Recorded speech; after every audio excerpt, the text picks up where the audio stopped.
Hello everyone, welcome back to my YouTube channel. This is Narendra Yadav. Today I am going to teach you about verb, which is very helpful for all those students who are preparing for government job exams just like SSC, CHSL, MTS, CDS, Bank PO, Delhi Police, and many more.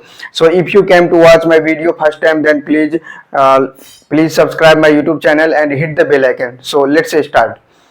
दोस्तों आज के इस video में हम लोग पढ़ेंगे helping verb के बारे में। इससे पहले हम लोग पढ़े थे पिछले क्लास में मेन वर्ब के बारे में। यदि आप लोग वो वीडियो अभी तक नहीं देखे हैं तो जरूर जाके पहले वो वीडियो देख लीजिए, उसके बाद ये वीडियो देखिएगा, क्योंकि एक दूसरे वीडियो और एक दूसरे जो एक ही टॉपिक का ये पार्ट है, मेन वर्ब हेल्पिंग वर्ब। एक दूसरे से ये रिलेटेड है, संबंधित है, इसलिए आप लोग वो देख लीजिएगा, उसके बाद ये देखिएगा। तो मेन वर्ब में हम लोग पढ़े थे कि मेन वर्ब जैसे रोना, खाना, उठना, बैठना, कूदना, गाना, चलना, जो नॉर्मली कोई भी एक्शन वाले काम होता है, कोई भी एक्शन से रिलेटेड कुछ भी काम होता है, वर्क होता है, तो वो मेन वर्ब कहलाता है। और वर्ब बेसिकली हम लोग पढ़े थे मेन वर्ब और हेल्पिंग वर्ब। हेल्पिंग वर्ब को ही ऑक्सिलरी वर्ब भी बोला जाता है। ओके, सो हेल्पिंग वर्ब बेसिकली हमारा 23 होता है और एक एक्स्ट्रा कभी कभी बढ़ जाता है जो कि OUGST ought to, तो ये कभी कभी 24 भी हो जाता है बेसिकली, लेकिन आप मान के चलो 23 ज्यादातर यूज होता है, ज्यादातर प्रयोग में लाया जाता है। तो helping verb basically, helping verb क्या होता है? हेल्पिंग वर्ब होता है कि जो मेन वर्ब की सहायता करता है, कोई भी सेंटेंस को, कोई भी वाक्य को फॉर्मेट करने में, बनाने में जो मेन वर्ब को हेल्प करता है, मदद करता है, वही हमारा हेल्पिंग वर्ब कहलाता है। ओके, यहाँ पे मैं लिख भी देता हूं,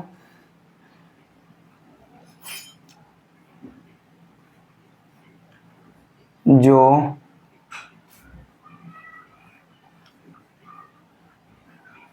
मेन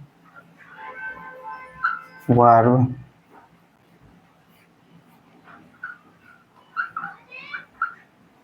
की मदद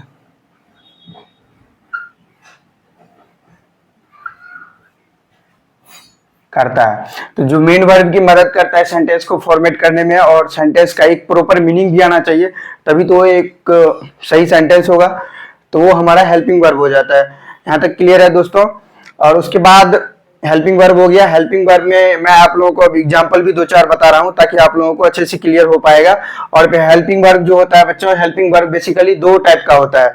क्या होता है? 2 टाइप का हेल्पिंग वर्ब होता है। हेल्पिंग वर्ब में 2 टाइप का जो होता है, पहला होता है ये प्राइमरी ऑक्सिलरी वर्ब, ओके, और दूसरा होता है मॉडल ऑक्सिलरी वर्ब। तो दोनों के बारे में भी हम लोग डिटेल से पढ़ेंगे।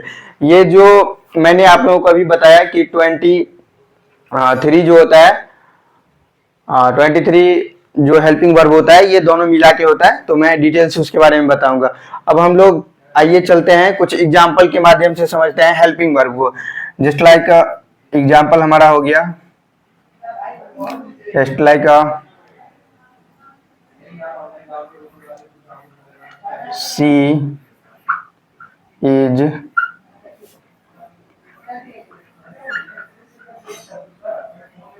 is playing cricket।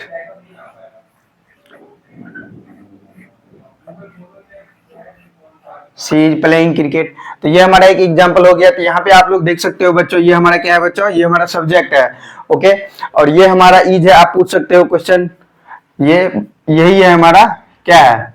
अच्छा, पहले मैं छाट के बताता हूँ क्योंकि बाद में इसके बारे में डिस्कस करेंगे। ये जो हमारा प्लेइंग है, तो प्लेइंग बेसिकली क्या होता है बच्चों? प्लेइंग होता है हमारा मेन वर्ब। वर्ब का जो एक बेसिक फॉर्मेट होता है मेन वर्ब, तो वो हमारा मेन वर्ब होता है। प्लेइंग मतलब प्ले मतलब खेलना, और प्लेइंग मतलब खेल रहा है, मतलब खेलने का जो काम है वो कंटिन्यूअसली जारी है, लगातार वो चल रहा है, अभी वो रुकने के बारे में, उसके बारे में बात नहीं किया जा रहा है इस पे। ओके, तो ये कंटिन्यूअसली काम जारी है। और क्रिकेट, ये हमारा क्या हो गया बच्चों? ऑब्जेक्ट हो गया। तो ये हमारा क्या हो जाता है? सब्जेक्ट। ये हमारा हो जाता है main verb, playing,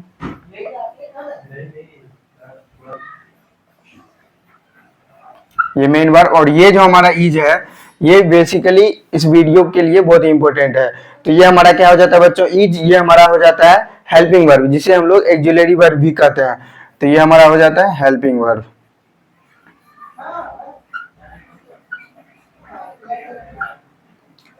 helping verb. अब दूसरा एग्जाम्पल देखते हैं। ये हमारा एग्जाम्पल नंबर फर्स्ट हो गया। अब दूसरा एग्जाम्पल देख लेते हैं। दूसरा example just like Ram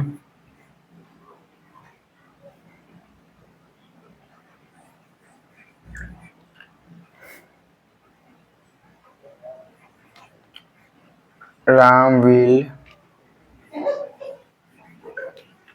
come tomorrow।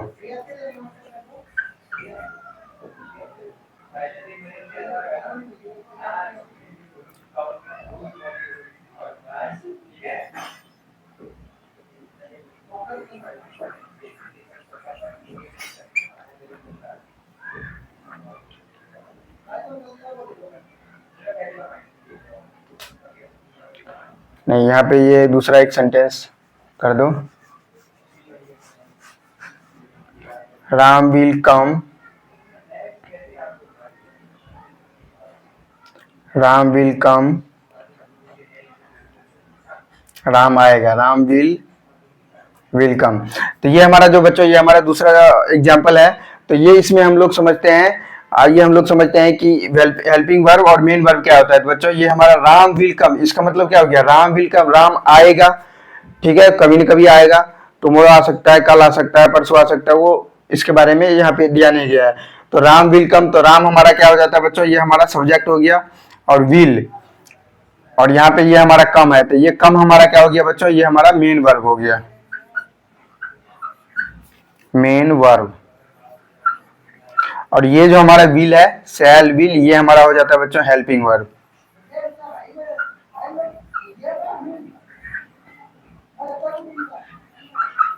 ये हमारा हो गया helping verb. Is it clear students?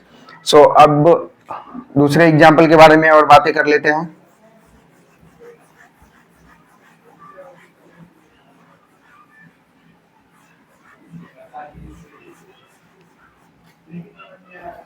आप लोग तब तक इसे नोट कीजिए।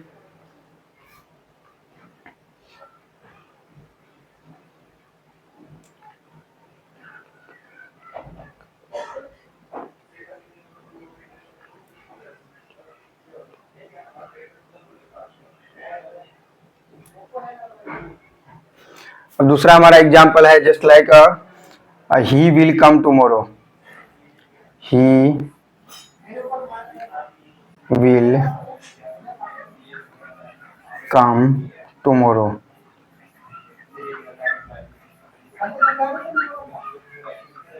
He will come tomorrow.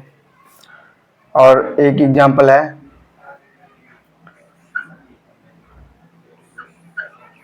She is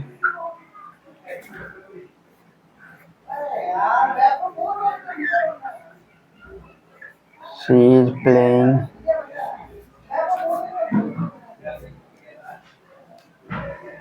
she is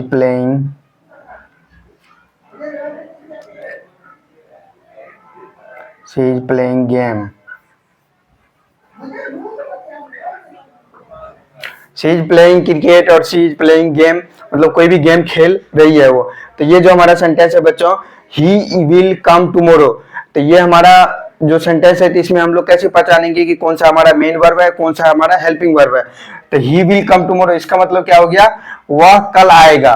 okay, यहाँ पे ही जो है हमारा बच्चों, ये लड़के के बारे में बात किया जा रहा है। ही बेसिकली हम लोग जब पुरुष जाति के लिए बात कर रहे हैं, करते हैं, when we talk about male, then we have to use he and she. when we will talk about female, then we have to use she. okay, तो he और she आप लोग समझ गए। तो he will come tomorrow, that means वह कल आएगा। तो ये हमारा क्या हो गया बच्चों, he हमारा ये सब्जेक्ट हो गया, और will हमारा, will हमारा हो जाता है बच्चों हेल्पिंग वर्ब, ये हमारा हो जाता है हेल्पिंग वर्ब, और कम मतलब आना, ये हमारा हो जाता है मेन वर्ब, MV शॉर्ट में लिख देते हैं, और टुमारो ये हमारा क्या हो गया बच्चों, object. Is it clear student? तो ये HV मतलब हेल्पिंग वर्ब, MV मतलब मेन वर्ब, और टुमारो OBJECT ऑब्जेक्ट। ओके, अब बात करते हैं हमारा नेक्स्ट सेंटेंस के बारे में। नेक्स्ट सेंटेंस हमारा क्या है, she is playing game. She is playing game, इसका मतलब हो गया वह गेम खेल रही है। शी मतलब फीमेल, यहाँ पे लड़की जाति के लिए, लड़की के बारे में बात किया जा रहा है, ना कि लड़की के बारे में। तो ये हमारा इसमें मेन वर्ब और हेल्पिंग वर्ब कौन होगा? ये हमारा बेसिकली क्या हो जाएगा बच्चों? सब्जेक्ट। और ये इज हमारा क्या हो जाएगा? Helping verb. और ये प्लेइंग हमारा क्या हो जाएगा बच्चों? Main verb. और ये गेम हमारा क्या हो जाएगा बच्चों? Object. Is it clear? So यहाँ पे एक बार मैं बता देता हूँ हेल्पिंग वर्ब और मेन वर्ब फिर से। हेल्पिंग वर्ब क्या होता है बच्चों? जो मेन वर्ब की सहायता करता है किसी भी सेंटेंस को फॉर्मेशन में, सेंटेंस के फॉर्मेशन में, सेंटेंस को सही तरीके से बनाने में, उसका सही मीनिंग ताकि आ पाए और लोग उसे समझ पाए, उसका कुछ ना कुछ एग्जैक्ट मीनिंग निकल पाए, तो उसमें वो क्या करता है? हेल्पिंग वर्ब हेल्प करता है। हेल्पिंग वर्ब का मतलब नाम से ही पता चल रहा है, हेल्पिंग वर्ब मतलब किसी न किसी चीज में वो हेल्प कर रहा है। तो वो हेल्प किस में करता है बच्चों? वो मेन वर्ब में हेल्प करता है सेंटेंस को फॉर्मेट करने में, बनाने में। और मेन वर्ब क्या होता है? Main verb basically, main verb जो किसी भी एक्शन को दर्शाता है, एक्शन के बारे में बताया जाता है, तो वो हमारा मेन वर्ब हो जाता है। तो मैं आशा करता हूँ आप लोगों को ये हेल्पिंग वर्ब का और मेन वर्ब का कंसेप्ट क्लियर हो गया यहाँ तक। अब हम लोग बात करने जा रहे हैं प्राइमरी एक्जुलरी वर्ब और मॉडल एक्जुलरी वर्ब के बारे में। तब तक आप लोग इसे नोट कीजिए।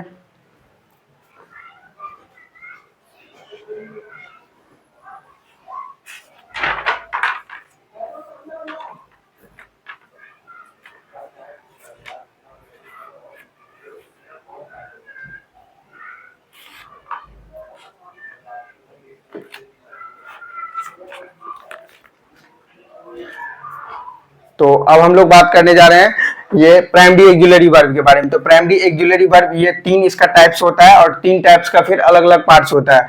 तो ये हमारा पहला देख लेते हैं, जैसे primary verb, primary auxiliary verb के बारे में। तो पहला हमारा हो जाता है बच्चों, क्या हो जाता है? बी।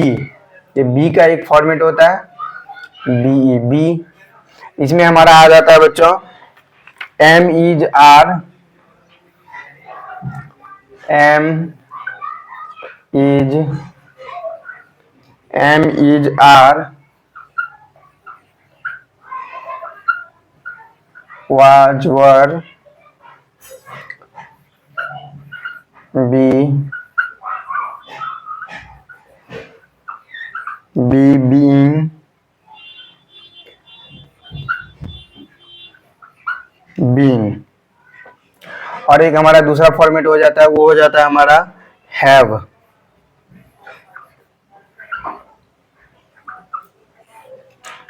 तो हैव में हमारा हो जाता है हैव,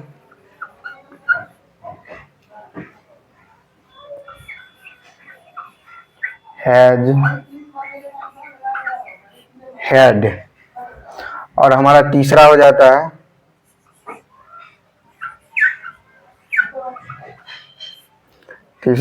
है हमारा डू। तो इसमें हो जाता है डू,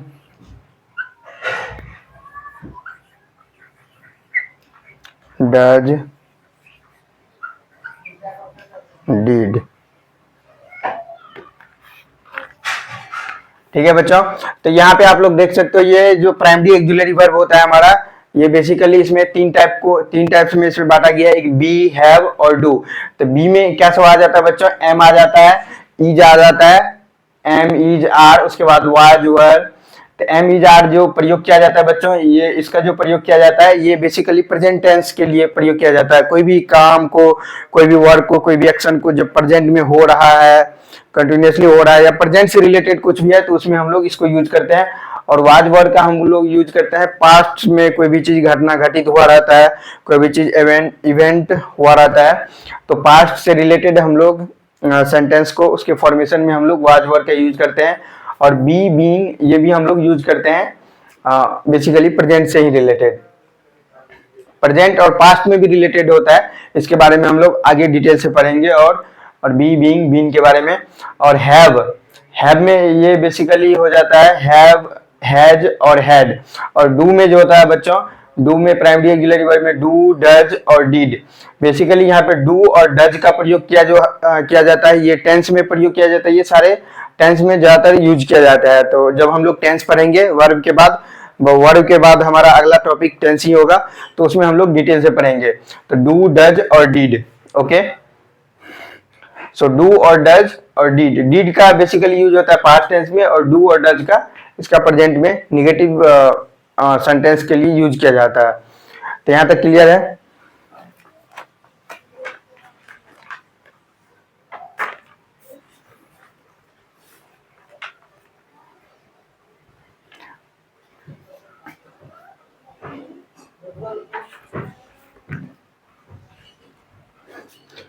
अब देखिए बच्चों, अब मैं आप लोगों को पढ़ाने जा रहा हूँ मॉडल एक्जुलरी वर्ब के बारे में। मॉडल एक्जुलरी वर्ब आप लोग यहाँ पे देख सकते हो।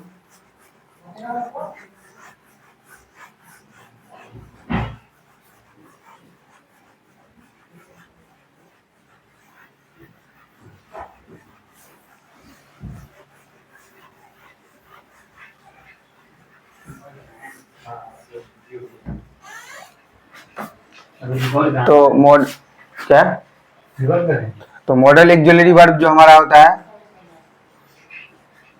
क्या नहीं हो रहा है क्या?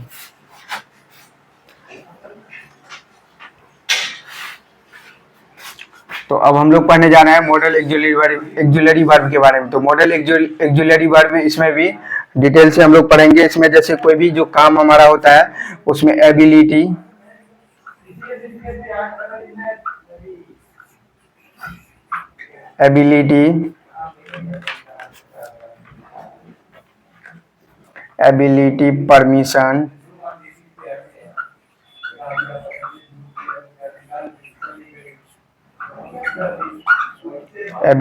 परमिशन,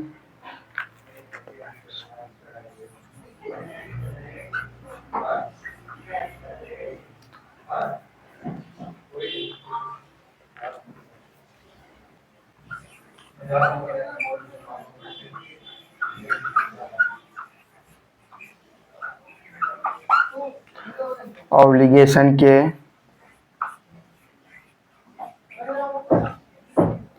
बारे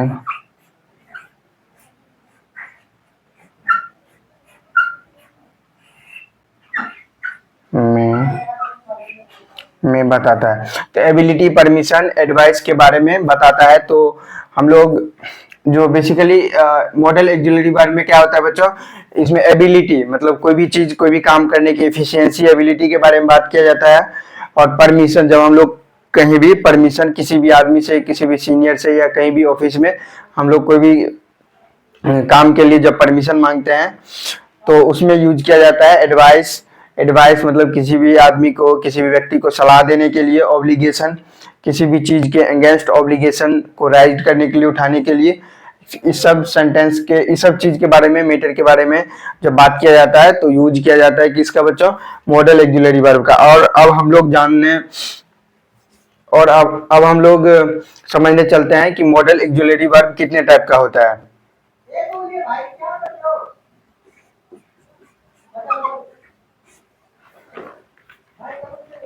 इसमें हो जाता है बच्चों मॉडल एक्जुलरी वर्ब में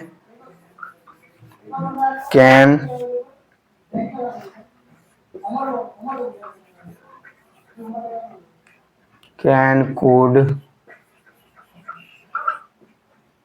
मे,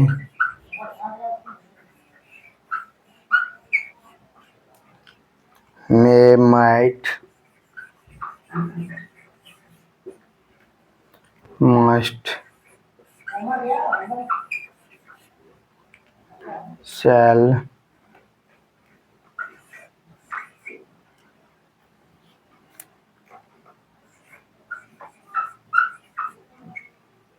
शुड,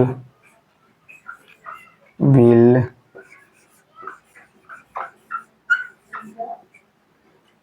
वुड,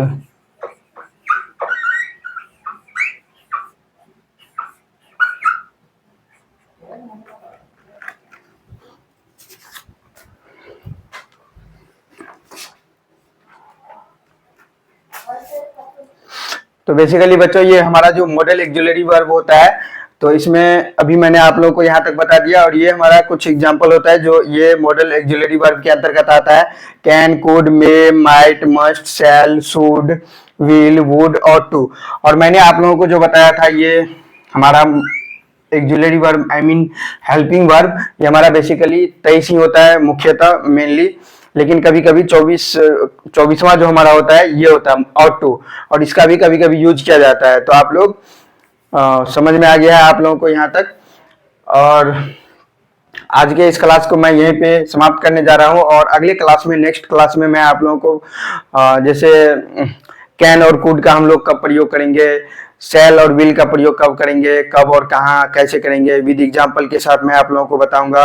और उसके बाद कुड, शुड और वुड, कुड और ये सब का सारी चीज का, ये जो हमारा जो बहुत सारे लोग कंफ्यूज कर जाते हैं इसमें, ये भी मैं आप लोगों को डिटेल से बताऊंगा। और ये जो अभी मैं कंसेप्ट बताने लग रहा हूँ आप लोगों को, ये कॉम्पिटिटिव एग्जामिनेशन में और बेसिक जो इंग्लिश का एक जो है वो पार्ट है, वो भी मैं आप लोगों को बताने जा रहा हूँ। तो ये हर स्टूडेंट के लिए बहुत ही हेल्पफुल क्लास होने वाला है, चाहे आप बिगिनर हो और चाहे आप एडवांस लेवल का स्टूडेंट हो, इंटेलिजेंट हो, डजंट मैटर, क्योंकि मैं ऐसे तरीके से पढ़ा रहा हूँ ताकि हर बच्चे को समझ में आ जाए और इंग्लिश का डर, इंग्लिश का फियर खत्म हो जाए। तो मैं आशा करता हूँ यहाँ तक आप लोगों को वीडियो अच्छा लगा होगा और बहुत कुछ आप लोगों को सीखने को मिला होगा, बहुत ही इंफॉर्मेटिव वीडियो लगा होगा। तो यदि आप लोगों को अच्छा लगा होगा वीडियो, तो आप लोग जरूर इस वीडियो को लाइक कर दीजिएगा और आप अपना राय कमेंट सेक्शन में जरूर कमेंट कीजिएगा, आप अपना फीडबैक दीजिएगा और मैं हर किसी का रिप्लाई जरूर करता हूं, तो आपका भी मैं रिप्लाई करूंगा और आपके कमेंट्स का मुझे बेसब्री से इंतजार रहेगा। और यदि आप लोग मेरे से कनेक्ट होना चाहते हैं, पर्सनली कनेक्ट होना चाहते हैं, मेरे यूट्यूब चैनल से कनेक्ट होना चाहते हैं, तो जरूर इस वीडियो को सब्सक्राइब भी कर दीजिएगा और बेल आइकन को प्रेस कर दीजिएगा और अपने दोस्तों के बीच में भी वीडियो को शेयर कर दीजिएगा, जो बच्चे कॉम्पिटिटिव एग्जामिनेशन का तैयारी कर रहा हो या करने की सोच रहा हो। तो और आप लोग यदि लेटेस्ट अपडेट्स पाना चाहते हैं तो जरूर आप लोग मेरे सोशल मीडिया चैनल को सब्सक्राइब कर दीजिए, मेरे सोशल मीडिया अकाउंट को फॉलो कर लीजिएगा। मेरे सारे सोशल मीडिया अकाउंट का लिंक आपको डिस्क्रिप्शन बॉक्स में दे दिया जाएगा, वहां से आप लोग चेकआउट कर सकते हैं और जरूर फॉलो कर लीजिएगा। And thanks for watching this video, take care, wish you all the best और अगले वीडियो में मिलते हैं फिर।